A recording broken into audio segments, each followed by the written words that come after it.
Dear bro, happy holidays, bro. Praying for your well-being and overall good health. For David Glenn of Los Angeles, they are his most treasured possessions. Despite the worst things we have done and been through. Encouragement and wisdom stuffed in an envelope. You know, in prison, you need that reassurance. David, a former inmate at Pelican Bay State Prison, referring to a series of letters sent by his big brother, Lami. So it's certainly been a long journey for you brothers. A hell of a journey. Definitely. I recently met up with Lami and David at Homeboy Industries. As a kid, you always have big dreams. You know? From the beginning, Lami could not have been prouder of baby brother David and confided to his mom his plan to set an example. I remember wanting to be a lawyer. Yeah. Lami and David grew up in South LA. As teens, they succumbed to their surroundings and the peer pressure. The street and gang culture at a young age, you know, hustling, selling drugs. And gun violence. There were arrests and felony convictions. David was sentenced to 19 years at just 19 years old. 2 years later, at 23, Lami got 10 years. It seemed like the end of the road. I was going to state prison, being transferred to private prisons as a California inmate. Prison brutality nearly broke Lami, but an epiphany shortly before release changed his trajectory. My ancestors weren't allowed to read and write. You know, they had to sneak. Once paroled in 2015, Lami walked through the doors of Homeboy Industries. He worked the gift shop. He also worked in the cafe and got the support he needed to change direction. Breaking generational curses. Lami enrolled at LA Community College. He wasn't typical. You know, I come in as an older student.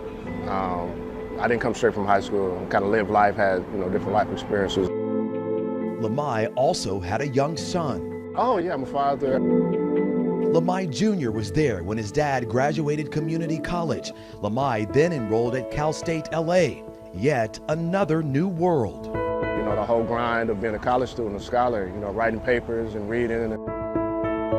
Who would have thought I would have been a college student, bro? But here we are. While Lami was hitting the books at Cal State LA, I believe I was in the SHU at the time. the solitary housing unit. Lami's letters, his only connection to another human. Lami wrote about his new reality. As I continue to push forward. He even sent some of his lecture papers. Like, look, this is an example of a lecture paper, just in case you don't know. Or this is what I got on this grade on this exam. For 5 years, the letters and papers kept coming. I'm happy today as I examine many of the accomplishments. Alone in his cell, it dawned on David. I never really bonded with my brother on an intellectual level as kids, so to hear him articulate himself in a way that kind of sounds like a scholar, I'm like, wow, he's educating himself. You know, education is powerful. It's a liberation. It gave me hope. David started courses offered through the prison system. Lami kept writing, ending every letter the same. Can't stop, won't stop. In April, 19 years after being locked up, David was released. That's right, man. You didn't even know what an email was. No, my brother actually taught me how to set up an email, how to manage an email. He taught me a lot about how to use phones and anything I needed to know. He pretty much brought me up to speed. In May, Lami graduated from Cal State LA at the top of his class. I got summa cum laude. It felt so good. Lami celebrated with his homeboy mentors and his 7-year-old son, David, out of jail just in time to witness it all. I mean, I ain't gonna lie, I shed a tear, you know, because it was coming from where we came from to this point now where he's getting degrees. It's like, it's mind-blowing. Hey man, you've been working hard. Lami has moved into management and mentoring at Homeboy, and he hasn't stopped dreaming. So what's next? Grad school. You know, I got my bachelor's now from Cal State LA, so I'm thinking about a master's program. He continues to keep an eye on David. If he succeeds, I succeed, and if I'm succeeding, he succeeds. We are our parents' legacy. David is now also working at Homeboy. The support from Lami has been transformative. Kindness is contagious.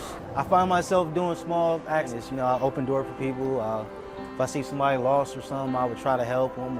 Next up for David, master plumber training. And when the going gets tough, he just returns to those letters. I also take pride in what this means for you in our neighborhood. Can't stop, won't stop. Love you, bro, and stay up.